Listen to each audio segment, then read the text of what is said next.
Hope आप सब बढ़िया होंगे और आगे आने वाले एग्जाम्स की जम के तैयारी कर रहे होंगे। तो हमने सॉल्यूशन नाम का चैप्टर क्लास 12th का उठा रखा है, ठीक है, और उसके 2 लेक्चर हो चुके हैं, ठीक है। क्लास 12th का मैं इसलिए बोल रहा हूँ, मैं 12th क्लास के एनसीईआरटी को रेफरेंस मान के कि आप उससे भी पढ़ते रहें और बाकी कंटेंट तो मैं आपको पढ़ा ही रहा हूँ, ठीक है ना। और किसी भी एग्जाम में सॉल्यूशन नाम का चैप्टर आ रहा हो, उससे रिलेटेड टॉपिक आ रहे हो, उस चैप्टर के अंदर जितने भी टॉपिक मैं पढ़ाने वाला हूँ वो आपके चाहे क्लास 11th में हो चाहे किसी भी एग्जाम में आने वाले हो, वो आप पढ़ सकते हैं। वो बच्चा यहाँ पे ये वीडियोस देख सकता है, ठीक है ना। चलिए, तो पहला लेक्चर इंट्रोडक्शन का था। दूसरे लेक्चर में मैंने कंसंट्रेशन टर्म्स चालू करी थी, उसमें मेरी 4 कंसंट्रेशन टर्म मैंने कवर कर ली थी।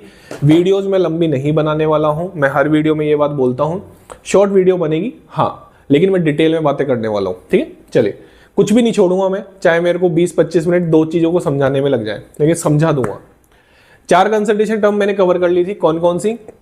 Percent W/W, percent W/V, percent V/V और PPM और PPB, ठीक है ना। ठीक है, इसके बाद अब मैं जो कंसंट्रेशन टर्म की बात कर रहा हूँ उससे तो ये मानिए कि डेफिनेटली क्वेश्चन जो आज का ये वीडियो होने वाली है उससे ये मानिए कि हर एग्जाम में लगभग क्वेश्चन आता ही है, ठीक है ना। चलिए, तो 5th कंसंट्रेशन टर्म है हमारी। 5th कंसंट्रेशन टर्म है बेटा मोलरिटी। कौन सी कंसंट्रेशन टर्म है? मोलरिटी, ठीक है। लास्ट लेक्चर को मैं कंटिन्यू कर रहा हूं, ठीक है ना। चलिए, तो मोलरिटी को हम रिप्रेजेंट करते हैं किससे? कैपिटल M से, ठीक है।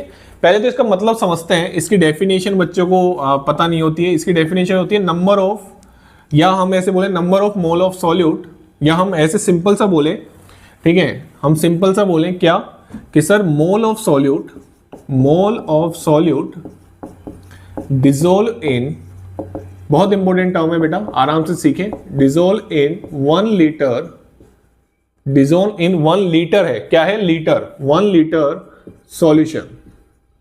क्या बोला मैंने? 1 लीटर सॉल्यूशन। डेफिनेशन समझ में आ गई? ठीक है, अब ध्यान से सुनना है ना, केवल डेफिनेशन नहीं समझाऊंगा, बहुत बारीकी से समझाऊंगा। आपको पता है कि ये 2 चीजें दे रहा है, बच्चे को ये होश नहीं होता। कौन कौन सी 2 चीजें दे रहा है? एक तो आपको ये है ना, केवल अगर आपको केवल मोलरिटी दे रखी हो ना, जैसे एक एग्जांपल से मैं आपको समझाता हूं, ठीक है ना। जैसे आपको क्वेश्चन में दे रखा हो 1.5 capital M NaCl aqueous solution, ऐसा दे रखा हो, ठीक है।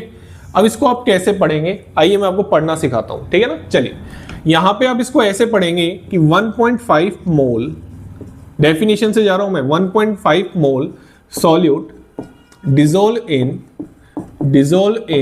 1 litre solution, dissolve in 1 litre solution. कितनी चीजें दे रहा है ये? 2 चीजें दे रहा है। बताओ कौन कौन सी?